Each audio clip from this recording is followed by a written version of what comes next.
Hello student, कैसे हैं आप सभी लोग। आई होप आप लोग अच्छे होंगे, पढ़ाई कर रहे होंगे। तो फ्रेंड्स, मानायर स्टडी में आप सभी का स्वागत है। तो आज की इस वीडियो में हम चैप्टर नंबर 12 पृष्ठीय क्षेत्रफल और आयतन देखेंगे। तो फ्रेंड्स, इसके पहले के जितने भी चैप्टर हैं उसे हमने कंप्लीट करा दिया है। तो आज की इस वीडियो में हम अध्याय परिचय देखेंगे, मतलब कि इस वीडियो में हम प्रश्नावली को नहीं सॉल्व करेंगे। प्रश्नावली से रिलेटेड जितने भी फिगर हैं और जितने भी इसके फार्मूले हैं, आज की इस वीडियो में हम उसे देखेंगे। तो चलिए फ्रेंड्स, वीडियो को स्टार्ट करते हैं। तो देखिए फ्रेंड्स, जैसा कि इसमें लिखा है कि अध्याय 12 परिचय पृष्ठीय क्षेत्रफल और आयतन। तो फ्रेंड्स, ये जो जितने भी फार्मूले आपके ये प्रश्नावली में लगेंगे, आज की इस वीडियो में हम उन सभी फार्मूलों को रिवीजन करेंगे। तो चलिए फ्रेंड्स, वीडियो को स्टार्ट करते हैं। यहाँ पर देखिए, पहले हम घनाभ बनाते हैं। तो घनाभ आपका किस टाइप से होता है, तो यहाँ पर देखिए, ये मान लीजिए ये ऐसे इसको बनाएंगे,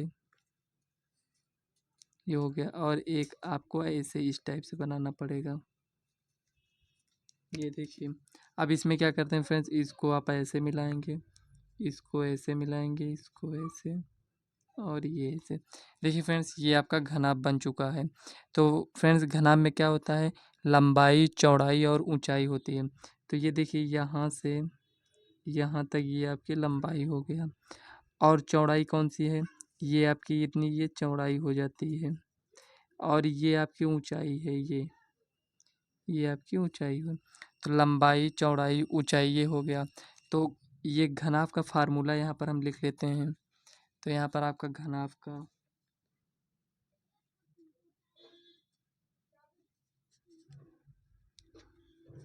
आयतन, अगर आपसे घनाभ का आयतन निकालने के लिए बोल दिया जाए, तो जो लंबाई, चौड़ाई, ऊंचाई दिया रहता है उसे हम गुणा कर लेते हैं, लंबाई, चौड़ाई और ऊंचाई।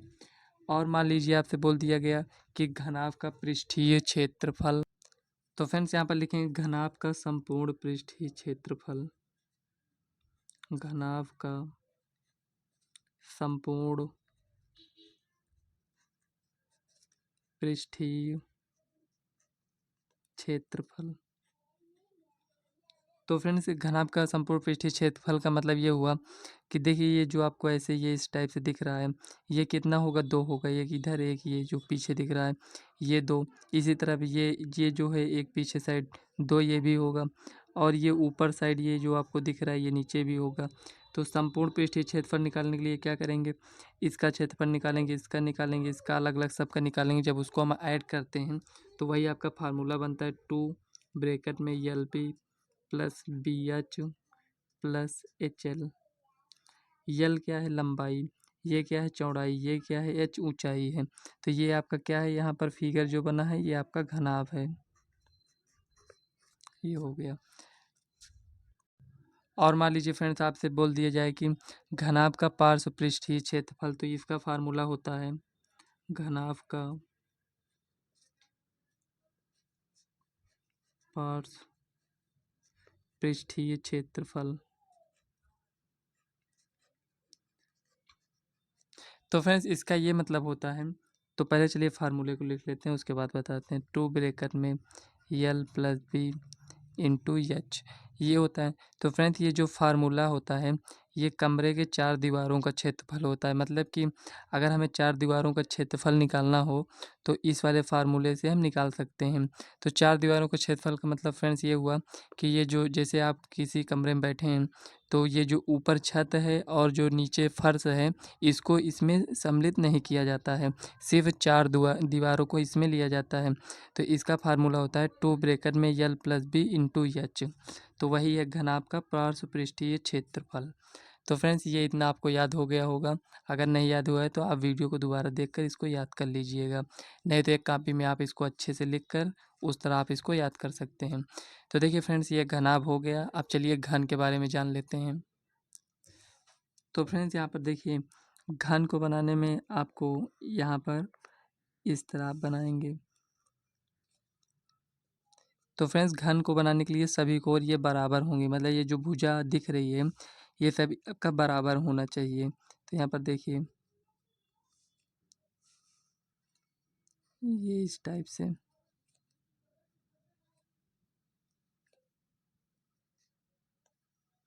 तो ये जो इसमें प्रत्येक फलक हैं उसकी लंबाई बराबर होनी चाहिए। मतलब अगर इसको हम ए मान लेते हैं तो सभी ए होंगे, जितने भी होंगे सभी ए होंगे, मतलब सभी की लंबाई बराबर होगी। तो यहाँ पर हम घन का आयतन अगर हमें निकालना हुआ तो हम क्या करेंगे, इसमें लंबाई चौड़ाई ऊंचाई आपने क्या पढ़ा था घनाभ में, तो लंबाई चौड़ाई ऊंचाई, तो इसमें ये लंबाई हो गया, ये चौड़ाई हो गया, ये ऊंचाई हो गया। तो इसमें क्या है, सब सेम है। तो अगर हम इसको ए करें तो ये क्या आएगा, ए क्यूब।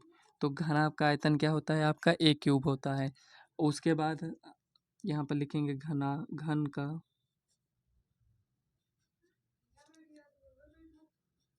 पार्श्व पृष्ठीय क्षेत्रफल।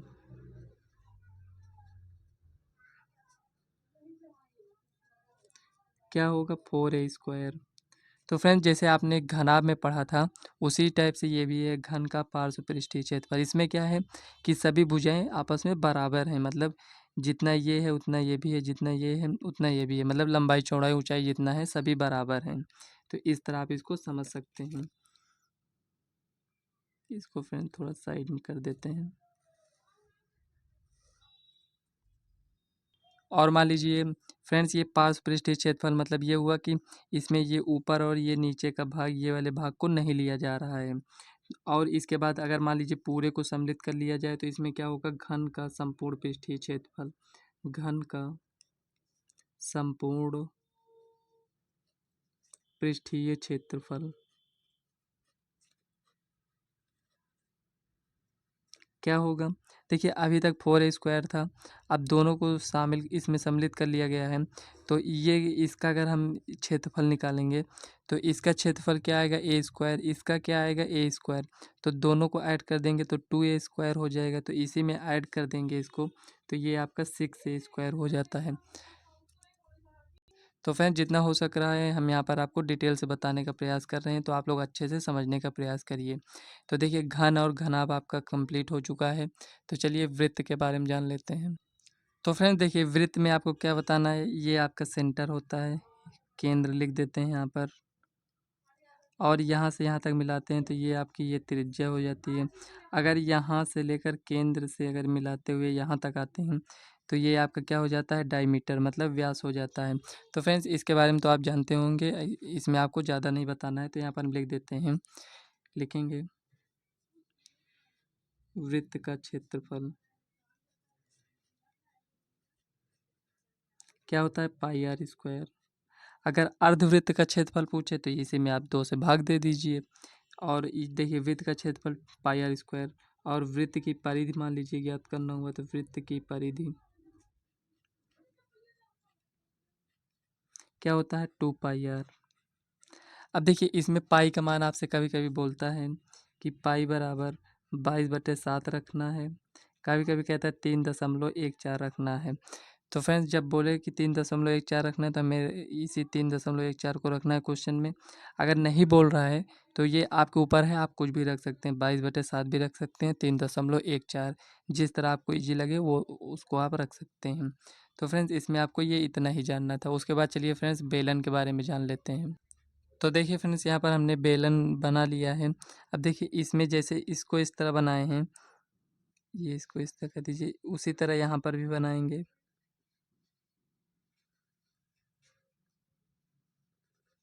ये देखिए, तो फ्रेंड्स इसको अगर यहाँ से यहाँ तक मिलाएं तो ये आपकी क्या हो जाती है, ये ऊंचाई है, ये आपकी यच हो गया।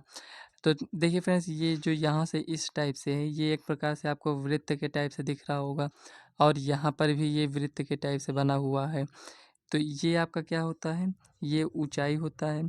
और यहाँ से ये आपका केंद्र है, अगर यहाँ से यहाँ तक की दूरी लिया जाए तो ये आपका आर हो जाता है। तो जैसे यहाँ पर होगा वही उसी टाइप से यहाँ पर भी होगा।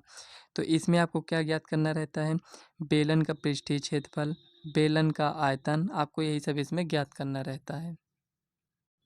तो फ्रेंड्स अभी तक हमने आपको जितने भी फिगर बताए हैं वृत्त को छोड़कर वे सभी त्रिविमीय ज्यामिति के हैं, मतलब 3D हैं। इसमें क्या होता है फ्रेंड्स 3D में कि जैसे मान लीजिए ये आप पाइप देखे होंगे, उसको हम बोर्ड पर नहीं बना सकते हैं, उसी प्रकार घन और घनाभ को भी हम नहीं बना सकते हैं, तो इसीलिए उसे हम 3D, तो ये सभी फिगर 3D में आते हैं। तो देखिए फ्रेंड्स, ये इसमें ये हो गया, तो इसका ये जो फार्मूला है इसको यहाँ पर हम लिख लेते हैं। यहाँ पर लिखेंगे बेलन का पृष्ठीय क्षेत्रफल।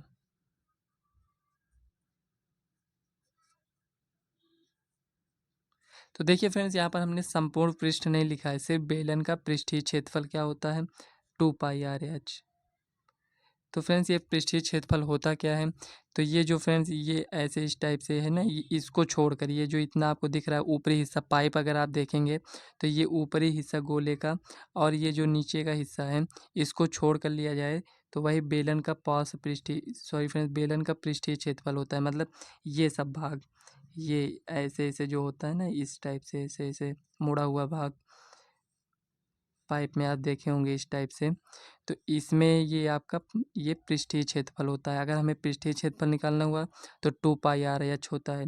अगर हमें संपूर्ण पृष्ठीय क्षेत्रफल निकालना हुआ तो हम क्या करेंगे, इसको भी ऐड कर देंगे और ये जो नीचे का है इसको भी हम ऐड करेंगे उसी में। तो यहाँ पर लिखेंगे बेलन का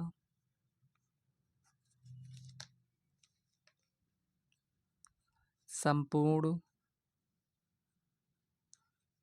पृष्ठीय क्षेत्रफल क्या होता है फ्रेंड्स, तो संपूर्ण में क्या होगा, इसको भी ऐड करेंगे, मतलब कि 2πr/h प्लस इसको भी ऐड करेंगे, मतलब इसका क्षेत्रफल, ये क्या है वृत्त का क्षेत्रफल, तो πr²। उसी प्रकार ये भी है, तो इसको भी ऐड करेंगे πr²। अब देखिए इसको दोनों को ऐड कर देंगे तो 2πr/h प्लस 2πr², ये हो गया। अब देखिए दो इसमें भी है, पाई भी है, आर भी है, तो 2π ब्रैकेट में देखिए एच प्लस आर। अगर हमें संपूर्ण पृष्ठीय क्षेत्रफल निकालना हुआ तो हम क्या करेंगे, 2πr ब्रैकेट में एच प्लस आर। तो बेलन का संपूर्ण पृष्ठीय क्षेत्रफल क्या होता है, 2πr ब्रैकेट में एच प्लस आर। एच क्या है, आपकी ऊंचाई है बेलन की, आर क्या है, ये बेलन की त्रिज्या है। तो फ्रेंड्स, ये आपको समझ में आया, ये बेलन के आधार का क्षेत्रफल क्या होगा, ये वृत्त का क्षेत्रफल के बराबर होता है, तो ये वृत्त का क्षेत्रफल ही होता है। तो अगर आपसे बोल दिया जाए बेलन के आधार का क्षेत्रफल क्या होगा, तो आप कहेंगे πr²। अगर मान लीजिए आपसे बोल दिया जाए बेलन के आधार की परिधि क्या होगा, तो 2πr, वही जो वृत्त की परिधि होता है तो वही इसमें भी होगा। तो यहाँ पर लिखेंगे त्रिज्या, जहाँ त्रिज्या बराबर आर तथा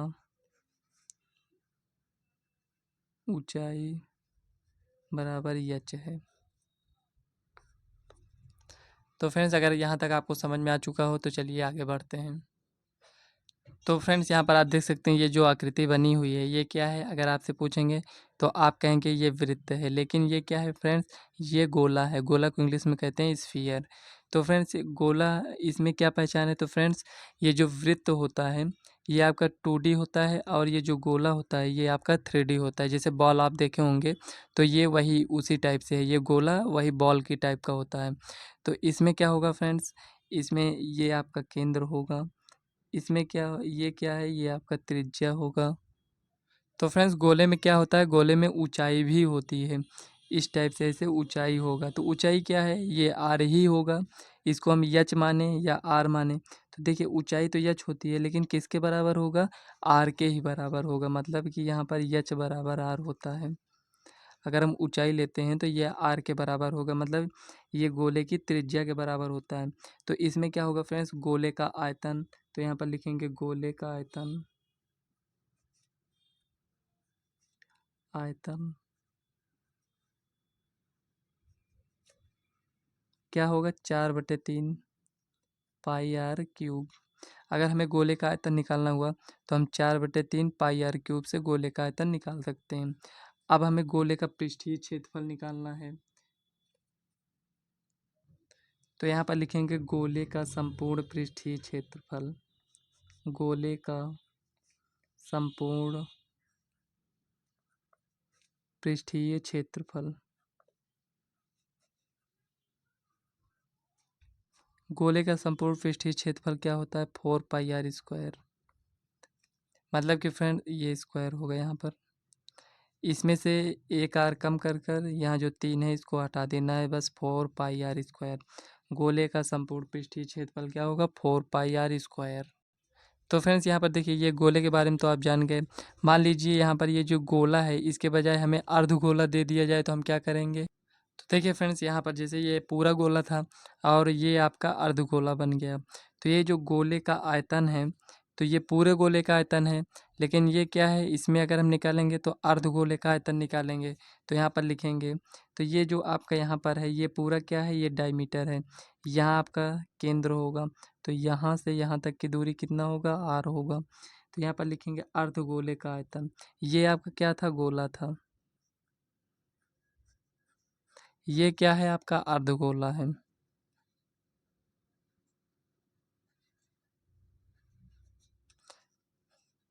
तो यहाँ पर लिखेंगे अर्धगोले का आयतन।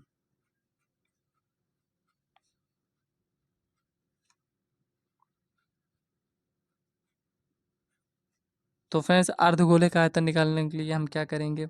4/3 πr³। ये क्या होता है? पूरे गोले का आयतन। हमें आधे का निकालना है तो हम क्या करेंगे? इसका आधा कर देंगे, मतलब 1/2। अब देखिए क्या आया हमारे पास? 2 दूनी 4। तो यहाँ पर देखिए 2/3 πr³। तो फ्रेंड्स, इसलिए हम आपको इस तरह बता रहे हैं, चाहते तो डायरेक्ट यहाँ पर फार्मूला लिख सकते थे, लेकिन आपको इसलिए यहाँ पर बताएं कि मान लीजिए आपको ये गोले के आयतन का फार्मूला याद है, तो आप इसको निकाल सकते हैं। 1/2 से आपको भाग दे देना है, क्योंकि आधे का निकाल रहे हैं तो आपको इसका फार्मूला मिल जाएगा। तो अर्धगोले का आयतन क्या होता है? 2/3 πr³। उसी प्रकार अर्धगोले का अर्धगोले का वक्र पृष्ठ अर्धगोले का वक्र पृष्ठ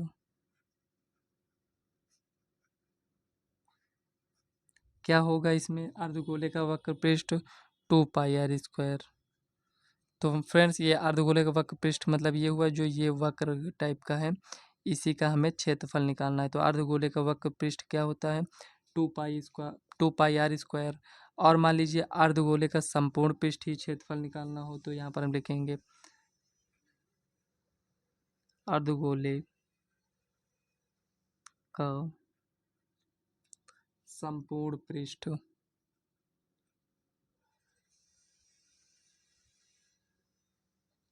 क्या होता है? तो देखिए, अर्धगोले का वक्र पृष्ठ क्या होता है? 2πr²। और अर्धगोले का संपूर्ण पृष्ठ क्या होगा? इसी में πr²। तो फ्रेंड्स, ये πr² इसमें क्यों ऐड किए हैं? तो देखिए, जो ये आपको इस टाइप से ये एक लाइन दिख रही होगी, जब आप गोले को काटेंगे ना तो आपको इस टाइप से ये दिखेगा, गोला ऐसे इस टाइप से ऐसे दिखेगा। तो हमें इसका भी क्षेत्रफल इसमें ऐड कर देना है, मतलब πr²। तो क्या हो जाएगा? 3πr²। और मान लीजिए आपको इसका क्षेत्रफल निकालने के लिए कह दिया गया अलग से, तो आप तो निकाल सकते हैं ना πr²। तो यहाँ तक आपका कंप्लीट हो चुका है। इसके बाद आपका क्या बचा है? शंकु बचा है। तो फ्रेंड्स, जितना आपके सिलेबस में है उतना ही फार्मूला हम आपको बता रहे हैं, इसके आगे का बताने का वैसे भी कोई मतलब नहीं है। तो देखिए फ्रेंड्स, यहाँ पर हम शंकु बना लेते हैं। शंकु फ्रेंड्स उस टाइप से होता है, जैसे आपने जोकर की टोपी देखी होगी, तो उसी टाइप से होता है। ये इस टाइप से आपने देखा होगा ऐसे। तो ये आपका क्या है? ये शंकु है। जो फ्रेंड्स ये शंकु का छिन्नक होता है, ये आपके सिलेबस में नहीं है, इसलिए हम इसका फार्मूला नहीं बताएंगे, लेकिन शंकु का है। तो देखिए शंकु में क्या होता है, इसको अगर बीच से यहाँ पर एक लाइन खींचें यहाँ पर, तो ये आपका यच होता है, यहाँ से यहाँ तक। अभी हमने आपको बताया ना ये वृत्त के टाइप का होता है, तो यहाँ पर ये केंद्र होता है, तो ये आपका आर हो गया। अब ये क्या है? यल हो गया। ये यल है, मतलब ये तिर्यक ऊंचाई है। ये क्या है? ऊंचाई है। ये क्या है? त्रिज्या है। तो यहाँ पर हम लिख देते हैं पहले कि यच ऊंचाई है आपका, यच ऊंचाई है, और आर क्या है? त्रिज्या है। यल क्या है? तिर्यक ऊंचाई है। तिर्यक ऊंचाई हो गया। तो देखिए फ्रेंड्स, अगर हमें इसमें यल है, एच है, आर है, मान लीजिए हमें इसमें किसी का मान नहीं दिया है, जैसे यहाँ पर यल का मान नहीं दिया गया, तो हम यल कैसे ज्ञात करेंगे? तो यहाँ पर आप देख सकते हैं, अलग से बना देते हैं थोड़ा। यहाँ पर आप देख सकते हैं कि यहाँ पर आपको इस टाइप से दिख रहा होगा, ये ऐसे देखिए, ये इस टाइप से दिख रहा है ना, ये यहाँ से यहाँ तक ये इस टाइप से दिख रहा है, तो यहाँ पर समकोण बनता है।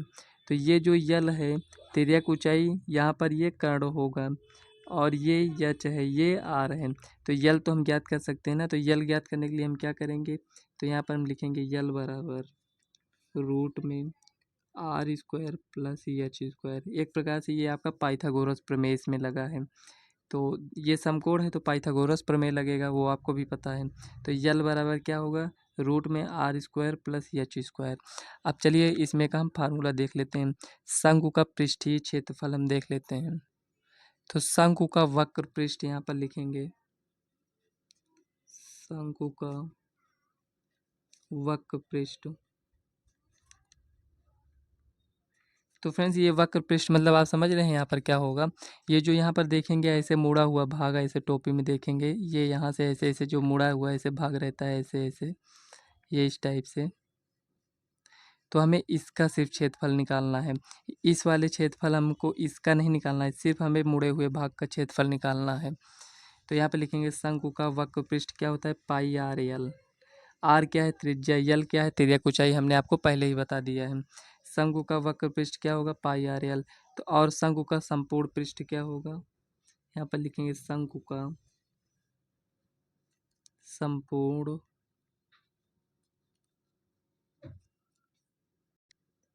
पृष्ठ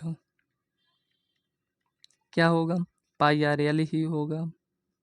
इसमें इसी को ऐड कर देना है, तो पाई आर स्क्वायर। ये इतना हो गया। देखिए पाई इसमें भी है, आर यहाँ है, आर यहाँ पर भी है, यल प्लस आर। तो शंकु का संपूर्ण पृष्ठ क्या होगा? पाई आर ब्रैकेट में एल प्लस आर। अगर आपको ये वाला फार्मूला नहीं याद है तो आप इस तरह भी इसको निकाल सकते हैं, मतलब जरूरी नहीं है कि आप इसी तरह लिखकर इसको निकालिए। पाई आर एल अलग निकाल लीजिए, उसके बाद पाई आर स्क्वायर निकाल कर प्लस कर दीजिए, तो हमें शंकु का संपूर्ण पृष्ठ मिल जाता है। नहीं तो देखिए, इस फार्मूले को आपको याद करने की जरूरत नहीं है, आप इसको इतना याद रखिए, उसके बाद इस टाइप से बनाकर आप इसको इस टाइप से तो बना ही सकते हैं। तो शंकु का संपूर्ण पृष्ठ हो गया। अब हमें शंकु का आयतन ज्ञात करना है, तो यहाँ पर लिखेंगे शंकु का आयतन।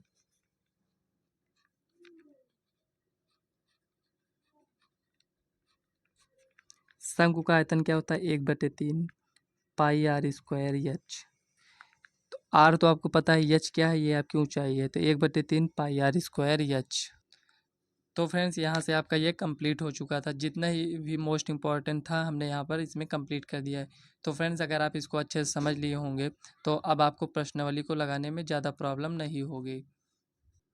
तो फ्रेंड्स, इसके नेक्स्ट वीडियो में जो हम प्रश्नावली लगाएंगे, उस वीडियो को देखने से पहले आप इस वीडियो को ज़रूर देख लीजिएगा, ताकि वो आपको ज़्यादा अच्छे से समझ में आए। तो फ्रेंड्स, इस वीडियो को यहीं तक रखते हैं। अगर वीडियो आपको पसंद आए तो वीडियो को लाइक व चैनल को सब्सक्राइब कर लीजिएगा, ताकि आने वाले वीडियो का नोटिफिकेशन आप तक सबसे पहले पहुंचे। तो चलिए फ्रेंड्स, मिलते हैं नेक्स्ट वीडियो में, तब तक के लिए बाय, और आप लोग इसी तरह पढ़ाई करते रहिए।